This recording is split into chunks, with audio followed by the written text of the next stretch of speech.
Hello, good afternoon, everyone.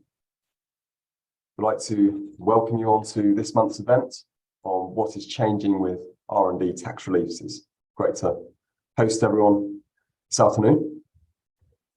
If anyone does have any technical issues throughout the event, please do feel free to contact us using the chat function. And we will be having a question and answer session at the end of today's event, so please do feel free to post your questions in the Q&A box as we go through, and we'll pick these up and address these questions later. So my name is Carl Taylor, and also on the panel this afternoon we've got Angus Brewer, who is also a consultant here at Holefield. Good afternoon, Angus. Good afternoon, all. Good. So this afternoon's event is all about R&D tax reliefs. R&D tax reliefs have been around for SMEs, small and medium-sized enterprises, since the early 2000s. And they were introduced at that time as an incentive to try and increase the amount of research and development that's been carried out by small companies, as a key to try to increase productivity and promote growth. And despite having gone through numerous changes of government since then, and despite many changes along the way, R&D tax reliefs have survived, and they have been, and they still are, quite generous, giving SMEs up to 44% of their R&D spend back in tax relief. But it is also an area that's increasingly come out of the spotlight, and the government have been under increasing pressure to introduce measures to tackle abuse of the R&D tax relief system. So we're really here today to talk about the changes coming into effect from April this year onwards, with practical help and tips to ensure that you can take advantage of all the relevant tax reliefs in your business. Just to be clear before we launch in, we're really mainly focusing on the SME R&D scheme in our points today, as this is what a large majority of our clients are claiming. So we're going to be talking about what R&D actually is for tax purposes. What's the definition? What does it really mean? What do we have to be doing to qualify? We're going to be talking about the specific changes that are coming into effect from April this year. We're going to talk about the interaction between owners' remuneration planning and research and development. We're going to talk about what HMRC are doing at the moment about R&D claims, and the responsibilities for getting R&D claims correct. And we're going to touch on the difference between R&D tax reliefs and patent box reliefs. And we're going to summarise with key takeaways, and we're going to have a question and answer session at the end, opportunity for you to ask any questions you've got. So first key point, what is R&D for tax purposes? That really is the big question. And it's easy to be quite broad brush about it, and we've heard many people saying that all sorts of things can potentially qualify for R&D. Why not just try? However, identifying what really qualifies for R&D and understanding what really qualifies for R&D tax reliefs is really key to making any successful claim. And it's really important that directors and anyone involved in R&D in your business is really familiar with and understands what does qualify and what doesn't. So just to give you the definition, in simple terms, research and development for tax purposes takes place when a project seeks to achieve an advance in science or technology, and the activities that directly contribute to achieving this advance in science or technology through the resolution of scientific or technological uncertainty are research and development. So you can see there that the three key elements are highlighted. There's really three key ingredients, which I've just pulled out here on this next slide. So I've just highlighted those. So you've got three things. It's got to be a project, you've got to be seeking an advance in science and technology, and there's got to be technological uncertainty. So just to take those in time, there's got to be a project. There needs to be a defined project happening. It could be to develop a new product, it could be to appreciably improve an existing product or process. But overall, there has got to be a method or a plan that you're working to in a systematic way. Just discovering something amazing that works by accident won't exactly qualify as a project. So you've got to be quite careful on that point. It has got to be an organised project that you're working through systematically. You're trying to achieve something in a systematic way. And we've got to be trying to achieve an advance in science or technology. That's the second point. So you need to be seeking an advance in science or technology. You need to be seeking to advance something beyond what is currently available. So not just to you, but in that whole field. And it isn't just using technology to create something. It's actually advancing that technology. It's actually pushing it forward, pushing the boundaries, pushing beyond what's already been achieved or what's already known in that field. And then there's got to be technological uncertainty along the way. So this is where, at the outset of the project, the people working on the project, the competent professionals in the field, don't know how or whether it will be feasible to achieve what you want to achieve in practice. So, it can't be something routine. It needs to involve uncertainty where you just don't know how you're going to achieve the result, the advance that you're seeking. And so really you need all those three ingredients to qualify for R&D for tax purposes. You can't really skip over any one of those 3 points. You've got to really have all three to qualify and make a successful R&D claim.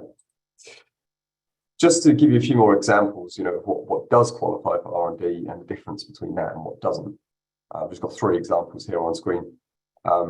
These are actually, these first 2 are actually taken from examples of the government guidelines on research and development as to what does qualify. So the first one here, we've got a clothing company seeking to develop a new water breathable fabric for use in hiking gear.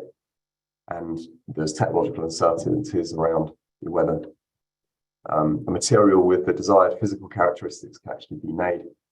And that's something, this company is seeking to push beyond boundaries of what's already there, seeking to advance the fabric technology, basically. And it involves an uncertainty, and it's a project they're working on a systematic way that qualifies for R&D. Second one here, finding a new active ingredient for weed killer company that's actually developing a formula to incorporate or to find a new active and then incorporate that for use into a commercial product. Again, they're working on it in a systematic way. It's a project. They're seeking to advance technology because it's a new active that hasn't been used before, that hasn't been created before to kill weeds, and there's uncertainty around that. So it ticks all 3 boxes. It qualifies for R&D. Third example I've got here, finding an alternative supplier for a like-for-like product replacement. This is something that a lot of our clients are doing. You're searching around for alternative suppliers, trying to strengthen up their supply chains, trying to make sure we've got alternative suppliers. You're just doing that in itself. You think back to those three ingredients of R&D. Yes, you might be working on a project to do it, but does it actually involve seeking a technological advancement? Well, not really. If you're just trying to find, you're just sourcing another product, and does it involve technological uncertainty? Well, no. It will involve some uncertainty. You don't know if you're going to successfully find an alternative supplier, but that's not a technological uncertainty. That's just a kind of commercial uncertainty. So I hope that just gives an overview of what really the definition of R&D is for tax purposes and the kind of things that do qualify, what doesn't. And I think you'll find referring back to those 3 key ingredients really helpful in trying to decide whether something does or doesn't qualify. So I'm going to hand over now to Angus to give us more detail on what is changing from April this year onwards. Good, thanks, Carl. That's helpful to go over that. It's key to really understand what those R&D really is, and then obviously as business owners to understand those principles behind it. So on to the changes that are coming into effect from April that you need to be aware of. Now, I guess we knew that there were going to be some changes to come. There's been some talk of some changes for a while in terms of tackling some of the widespread abuse of the scheme, but also reconsidering how the scheme actually worked. So the first major change is obviously the changes in the percentage and the tax benefits, which is the most significant announcement. So as Carl mentioned earlier, to be clear, at this stage, we are just looking at the SME scheme. So just to quickly explain, I've got an example here on the slides, just how it works at the moment. So basically, for qualifying R&D spend, so this is a total of all your qualifying R&D costs, including staff, subcontract, consumables, etc. On the left-hand side there, you can see you get an additional 130% deduction on these costs under the relief. So you kind of would get a deduction on the £100,000 if you put some numbers to it, £100,000 worth of costs.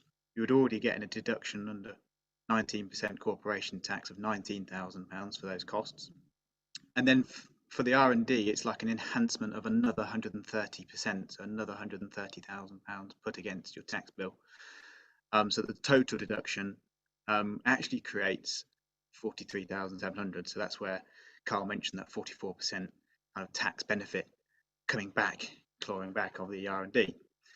So basically the headline change on that is that the corporation tax rates are going up to 25% from April, as we all know. And alongside that, the R&D enhancement, that amount that's actually the percentage that's enhanced by, is reducing to 86%. So that's quite a significant reduction in the actual R&D sort of kickback, if you like, in the tax benefit. But I think when you put it all together relating to what the deduction you would get, it's interesting just to see that. So on the right-hand side, we run through the same numbers again. So we've got the £100,000 qualifying spend. Now, because the corporation tax rate is increasing to 25%, we're obviously going to get a deduction of £25,000 anyway, in relation to those costs. Then we get the enhanced deduction, which is 86% now instead of 130%. So the total amount to offset is 186,000, which gives you an overall tax relief of actually 46,500. So it's probably maybe a bit tricky just to understand, but really what it actually is doing in practice is it's reducing the amount of the R&D kickback that you're getting, but because the overall tax rate has gone up, and effectively the deduction for you as a company in relation to the cost that you incur is actually marginally more, slightly more than it was under the current rules, if that makes sense. So that's just an interesting thing when you put it together. Whilst it is a headline reduction in the amount of R&D kickback and the benefit, the overall deduction is actually slightly more because of the overall tax rate increasing. So this is the actual, in terms of legislation, this is the only piece of legislation that's actually gone through so far. So this piece of legislation changing these rates received royal assent last Tuesday. But there are some other changes which are in draft legislation form at the moment, and in some draft HMRC guidance. And we are expecting that that's going to come into legislation in the main Spring Finance Bill 2023 in the next few months. So to cover off on some more of those changes that are to be coming into effect, I boiled it down to a few key ones. So the first one is that it's going to be a new requirement to notify HMRC that you're going to be making a claim. So this will apply to first-time claimants. So if you haven't made an R&D claim before, and also if you haven't made an R&D claim in the last 3 years, you'll actually need to notify HMRC about making a claim. So what we can see from the guidance so far is that due to the timing of everything, if you've got a December financial year end, it probably won't apply until next year. But basically, if you do get your R&D claim in within 6 months after the year end has finished, then you don't actually need to make that notification to HMRC. So if you get your claim in within 6 months, that's all said and done and your claim's in. If you don't get it in within 6 months, then you do have a duty within that 6 months, effectively, to make a notification to HMRC that you will be making a claim. Otherwise, the window will be closed. So that's just a key takeaway, small but important change, if you like. Secondly, the other change relates to where the expenditure is incurred. So only qualifying R&D expenditure in the UK will now qualify. So this particularly applies where we do find that some companies would be using, say, freelancers or a provider of labour, maybe overseas, or maybe even employing people directly overseas to work on an R&D project. Well, as a result of this change, then that expenditure won't qualify. Now, there are some very specific provisions and very kind of exclusive provisions in there, but in practice, if this is likely to apply to you, then you will need to seek some professional advice as to kind of how to make that work. But in majority, then it won't qualify. So that's a change that's coming into effect. Thirdly, there are also some changes in relation to what costs can be qualified and included in R&D claim. So there was an allowance now for some data and cloud storage costs to be included, which is an interesting one. But I guess for technology businesses, that's could be quite a key one in terms of measuring and including some of those costs. But for a good number of general sort of B2B product-based businesses, I guess there's probably like to be less impact of that. There could be some, certainly don't want to ignore it, there could be some costs there to include, but we don't think in the general course of things that's like to be very significant in those circumstances. So that's another one. And another change that's going to be coming in is that all claims will have to be submitted in a quite prescribed digital format. So this is really forcing all R&D claims to have all of the relevant information in a very specific order and in format. Now, you'll probably find that most reputable R&D advisors are kind of providing that information one way or another. But we do believe that having this standardized approach and prescribed format probably will help HMRC quite significantly in having, being able to receive those R&D claims and processing them, but also potentially gives them quite a standardized way of actually being able to flag any potential questions or inquiries into those claims if they feel necessary. So that's a change that will be coming. We don't know all of the details on that yet, but we'll wait to see when that is released as to what exactly that consists of. And then finally, another key change is that all claims need to be signed off or endorsed by a main internal R&D contact. So that's to quote the HMRC draft guidance as it stands. So in essence, really what we're saying is it's got to be endorsed by a senior officer, a senior director, to really actually sign off that this R&D claim is correct. And again, within what has to be notified to HMRC, there's a very specific box in which you have to put that person's name and their contact details. So that's quite key to make sure we've got that clear as to who is the main contact that HMRC can get in touch with if there's any questions. And also that incidentally, there'll also be details of any advisors or agents, tax agents involved in making those claims. So we've gone over the headline percentage change, that's quite a big one, and then we've also gone through some of these more detailed but important changes that HMRC, I suppose, are gradually just making the process more standardized, but also enabling the information to come in the right way so that they can actually deal with it and indeed question it if necessary. So that's an overview of the key changes. I think, Carl, you've got a point to cover on directors' remuneration, so over to you. Thanks, Angus. Yeah, this is just quite a quick point, really, but it's just to talk about the interaction between owners' remuneration planning and research and development claims and the costs that you can claim. So, often employees and directors' time is often one of the biggest costs that actually goes into an R&D claim. And often with tax-efficient remuneration structures in place, directors are actually paid quite a low salary often, sometimes around 12,500 per annum. And it's that small salary, along with the employer's national insurance and any pension contributions made by directors, is taken as the total remuneration of that director on the R&D claim. And relevant percentage of their time spent on R&D is applied to that. So what you find is that if directors are spending a lot of time on R&D, the cost that can actually be included on an R&D claim is typically quite low for those directors.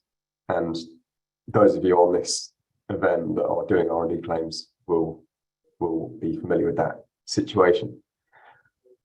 And what that means is that a lot of clients, a lot of people are asking us the question whether directors spending time on R&D should actually be paid a high salary through the payroll instead, to enable you to claim a higher cost on your R&D claim and therefore get a bigger R&D tax benefit.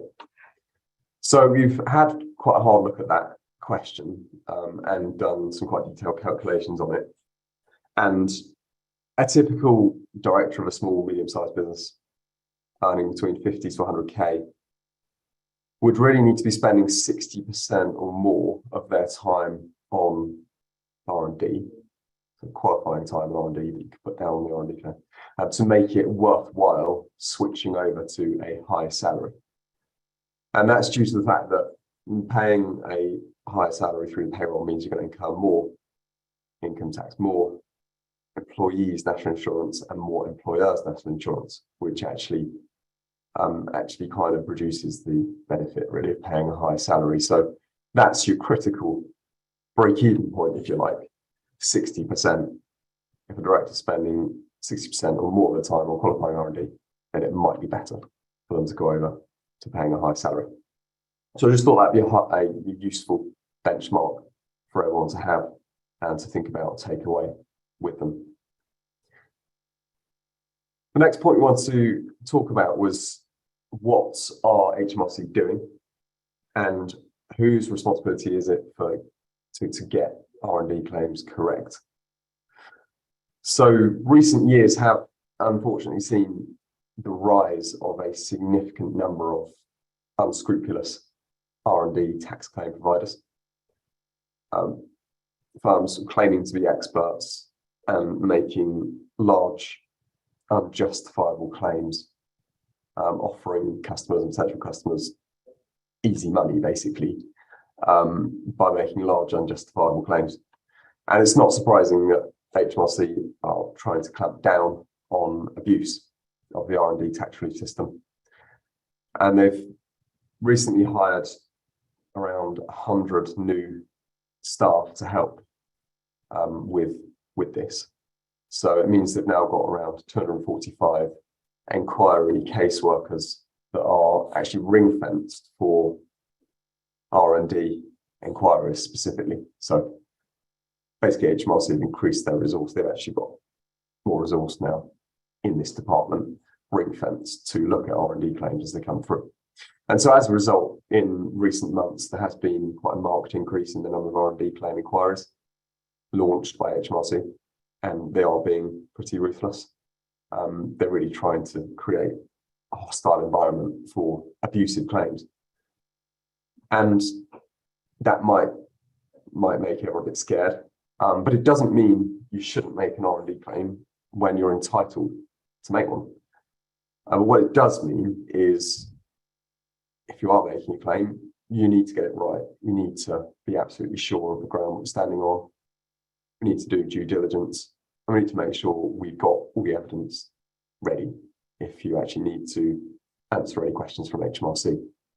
There's really two main things I think everyone needs to think about on this. The first one here, in any claim, it's essential to identify the competent professional in the field that you're seeking to make an advancement in. So you've got to identify the competent professional either within your organization, whether that's a director that's working on the project or a technical employee.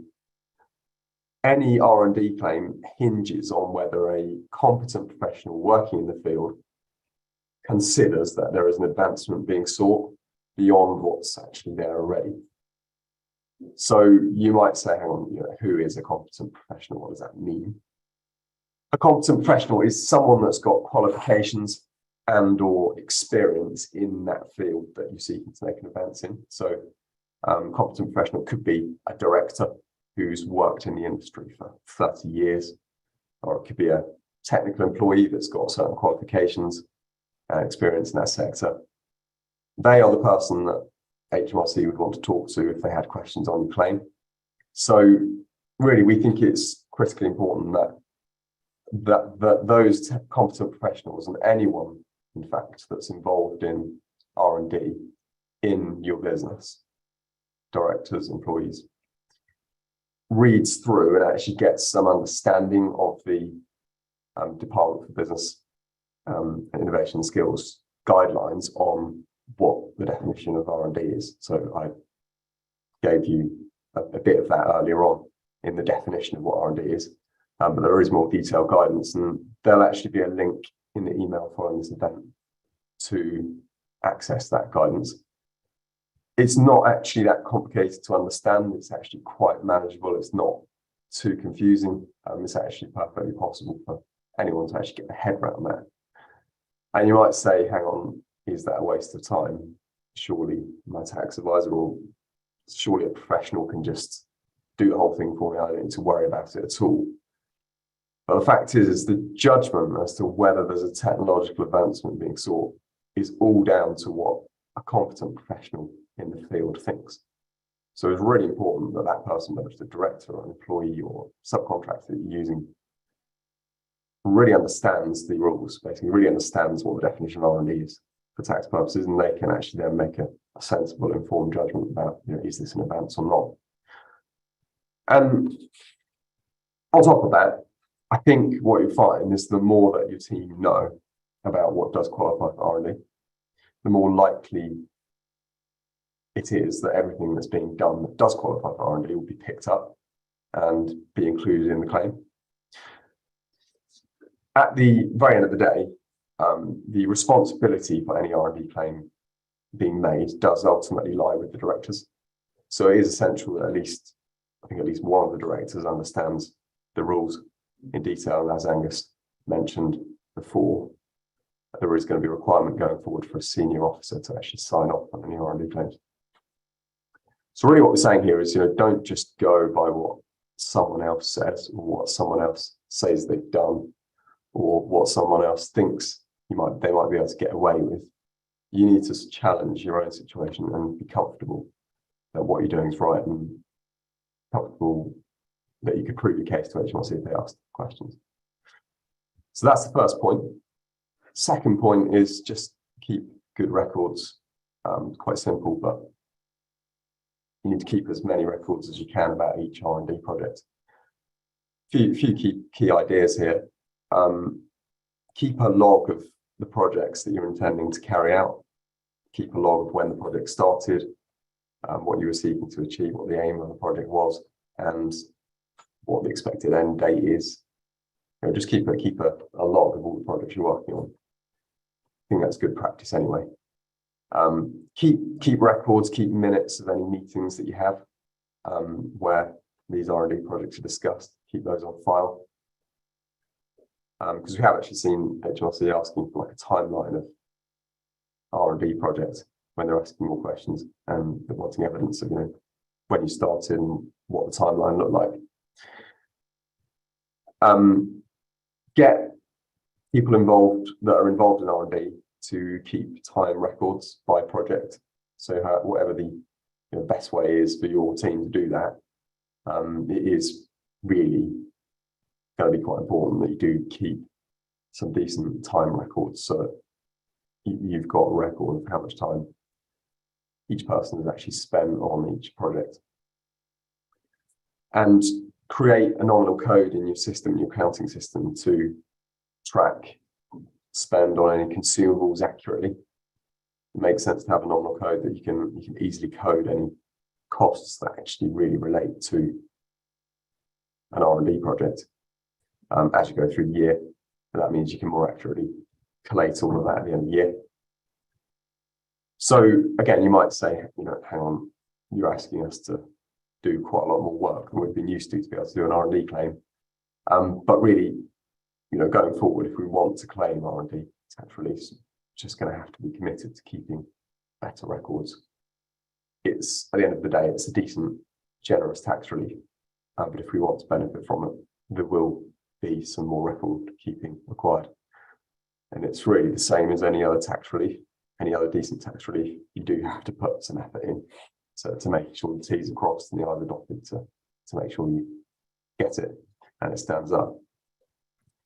And I think what we think as well is that really from a commercial perspective, I think you want to be keeping these records anyway.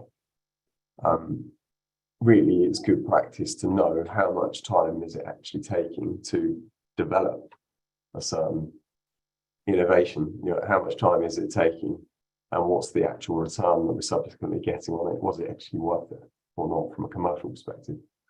So it's not just about the tax relief; it is about the whole commercial perspective as well. So Angus is going to come in now and give us some points on the difference between R&D and patent box relief. Good, thanks, Carl. So this is an interesting topic just to briefly touch on, one that business owners often get a bit confused with. So patent box is a completely separate regime, if you like, and section of legislation, but it is actually very underutilized. There's an interesting stat here that in 2020-21, only just over 1,500 companies across the UK actually made a claim under patent box.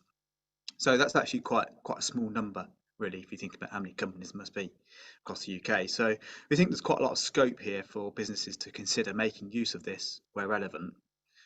Now, I guess it stands to reason that it's likely that if you do qualify for patent box, you'll have gone through some of the R&D process in order to get to that stage in terms of developing something that then you can then potentially apply for a patent for.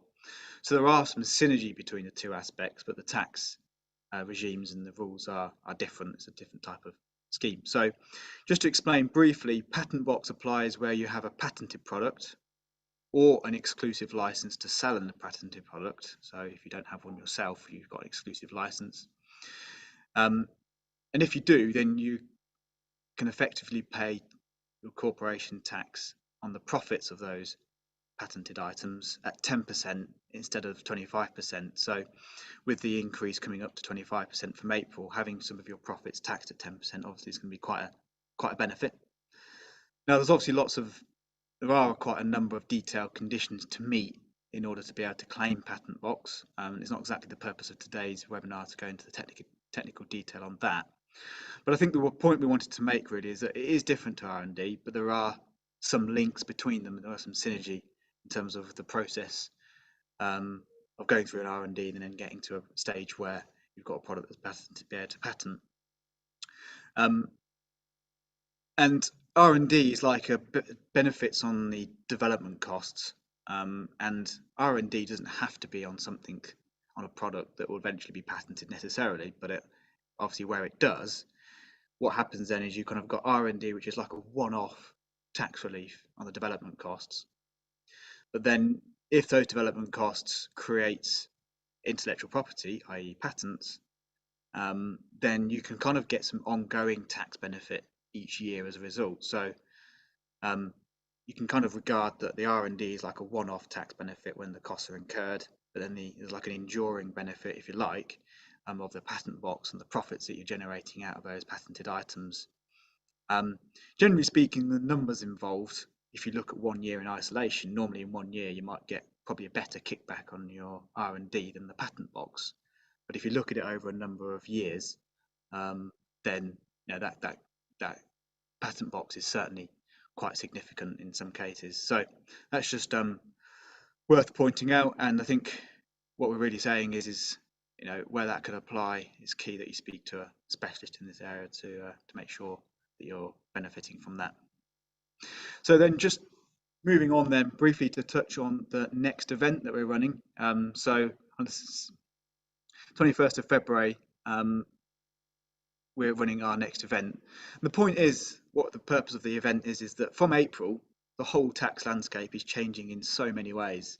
I think it probably marks one of the biggest set of tax changes overall that we've seen for a long time, for many years. So the purpose of our next event is to specifically look at how we take money out of the company. It's always a burning question. How do we best take money out of the company tax efficiently, extract our profits?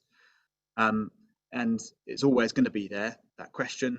But the point is that as we move forward from April with the tax changes, we need to just sort of relook at that making sure we're doing it in the best way, and if there's any other ideas that we can do to be able to access those profits. So there'll be a link on the follow-up email, and we look forward to seeing you there. Over to you, Carl. Thanks, Angus. So we're just going to quickly summarize the key takeaways, and then we'll go on to the questions and answers quickly. So quick summary of the key actions here. You just take away directors and any internal staff that are involved in the R&D process should familiarise themselves with the guidelines on what qualifies for R&D tax purposes. And as I said, there'll be a link to some guidance on that, which you can look at after this event. Enhance your record keeping, keep a project log, as we've said, keep time records, keep board minutes, and so on. Be prepared for advanced notification. As Angus mentioned, this is change that's coming into effect. Make sure you submit advanced notification in time if you're required to. And finally, check if you've got any patents. Are you claiming patent box relief? If you could be, it's a really worthwhile relief, but it makes sense to make sure you're not missing out on. Just before we go into the questions and answers, I think it's worth mentioning that we do have our own in-house R&D team here, and we're helping our clients with doing research and development and patent box claims successfully. I guess what you probably see from today's event, that we're particularly passionate about helping clients to get it right and to actually get the relief that you're entitled to in a way that stacks up. So moving on to the questions and answers. Got an initial question here. Got lots of questions, which is great. What about the use of overseas testing labs where there aren't suitable UK facilities? So I think this question, Angus, is in relation to the point that you made earlier, that there's a change coming into play from April onwards. That means that we can't claim for R&D that's done outside the UK. What would you say on that one? Yeah, it's a good question. So the point about this change from making it from kind of any expenditure anywhere in the world to effectively making it qualifying in the UK, as I said, there are a couple of positions where overseas expenditure could qualify, but you've got to demonstrate, probably time would fail to tell exactly the detail, but in essence, you've got to demonstrate three conditions, three factors to prove to HMRC that the conditions necessary. So effectively, you weren't able to actually, there was no such facilities for doing those overseas testing in the UK. Secondly, that those conditions or those ability to be able to do that was present in the location in which you were doing it, which is probably fairly obvious. But the third factor is also to be, you can't actually replicate, there's no way of actually replicating anything like that at all in the UK. So if you can prove some of those things, potentially that there may be a provision in there that you could get that to qualify, but it's very much a question of working through the detail on that when you get to that. Just got a few questions really that tie in with that. Yeah. Just kind of, are you able to include goods purchased from outside the UK, which I think links with the other question there as well. Yes, exactly. So I think what the point about it is it's it's expenditure which is attributable to R&D that's undertaken in the UK. So like in those testing facilities, for example, in the purpose of doing that element of the R&D is that there is an activity which is being undertaken elsewhere. However, just purchasing goods, if you're a UK company and you're purchasing goods which are used for consumables, used for testing, used for prototypes, used for samples, etc., then I don't think that is caught by these rules. I think it's where the actual R&D is undertaken. That makes sense.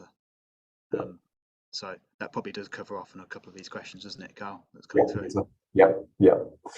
There's an interesting question about travel expenses for R&D. So, and it's kind of helpfully partly been answered as well, which is good.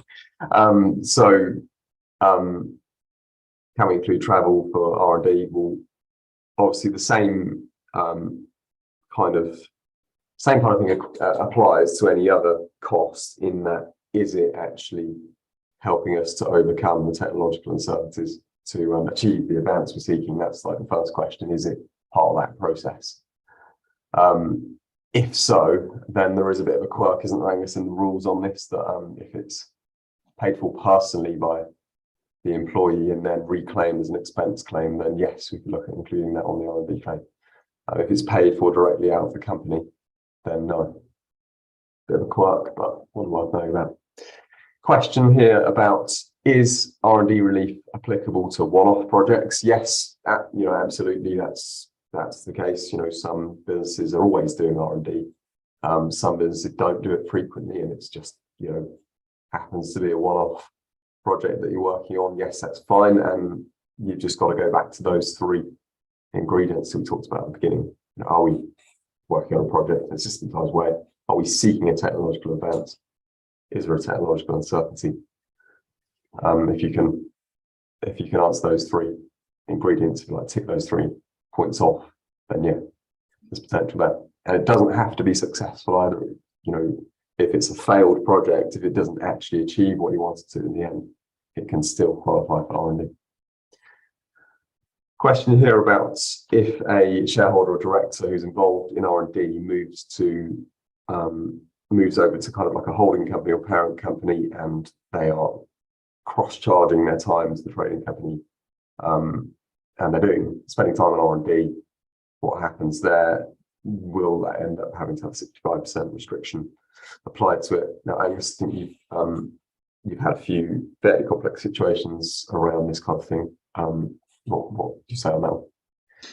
Yeah, that's a good question. So yes, it's likely that you'd probably fall foul of what's called the connected company rules in that situation. So basically, it stops ancillary companies that may be connected with the main company, and actually then just doing these large, maybe increasing the large as cross charges, and then claiming the R&D relief in the main company. In the connected company rules, it wipes out that, and effectively you wouldn't get necessarily the 65% of those cross charges even necessarily. It comes down to the underlying cost that's behind those charges. It's probably a bit technical to go into right here and now, but effectively, you probably want to be very careful about doing that, because you probably could actually make the tax benefit even worse, or certainly not gain anything anyway.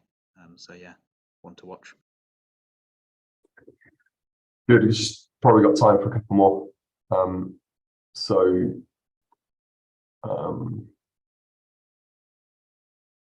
Question here. Yeah, I've got a point about buying materials for R&D projects overseas still allowable. I think you've touched on that, Angus, and answered that. But the restriction is on where the R&D is done, not on the fact that you might happen to buy some consumables from somewhere else to apply to the R&D activity that's happening in the UK. There's a question here: some of our production machinery is energy intensive. Done a project to find out equipment that uses less electricity and increases throughput to offset this. Does the time spent researching the options qualify for R&D? And does the new machine qualify for R&D relief as well? Interesting question, and it's probably not exactly something you can just answer just like that here, because I think you've got to look at the detail, but you just need to refer back to those 3 points that we talked about earlier. Basically, you've got to test everything against that. So are we seeking a technological advance beyond what's there already? So not just beyond what you've got yourself, but beyond what's there in the field of technology, in the field of your type of equipment, basically. And is it a project you're working on systematically? And what's the technological uncertainty? Basically, you just got to actually answer those 3 questions. I think it'd be worth you reading those guidelines that there's going to be a link to. You do just raise that there is just the part of that question does kind of is really asking about capital equipment and does any capital spend qualify for R&D, which is an interesting one. There is a provision to allow you to claim R&D enhanced relief on some types of capital spend on intangible assets, for example, building new software. I don't think we've got really time for any more questions. I think that covers most of them. I've just got one question, Carl. What's the penalties for getting it wrong? Yes. Go on, Alex. Yeah, go. No, I guess, yeah, it's just quite a key, isn't it? And sometimes you look at it and say, well, what's the penalties HMRC can apply if they've claimed, if they think you've claimed R&D when you shouldn't have done. And I guess that's vary basically as to whether you've intentionally inaccurately claimed R&D. So in other words, you knew that it probably wouldn't work, but you gave it a go anyway. Then they can actually fine up to the 100% of the R&D tax relief claim. So what that really means is that say you claim you got 50k tax refund originally, you have to repay that 50k back to HMRC plus a fine of £50,000, so total of £100,000 sort of payment back out to HMRC. So it's just, yeah, so I thought to scaremonger it just is key to get it right, isn't it? And the purpose of these changes that we've gone through today is for that reason, really, that HMRC are wanting companies to get it right. They're still allowing the reliefs, it's still generous, but they're making it easier for getting it right, if you like, because they're providing more processes and guidance to do that. But it's they also are definitely making sure that they are right. Thanks, Angus. Good. Our contact details, they are on this slide here. So if you have got any questions or you'd like us to look at your R&D patent box claims, please feel free to get in touch. And if there was a question you had that we haven't answered, feel free to get in touch with one of us. Thank you very much for joining and look forward to seeing you on our next event. Thank you. Thank you.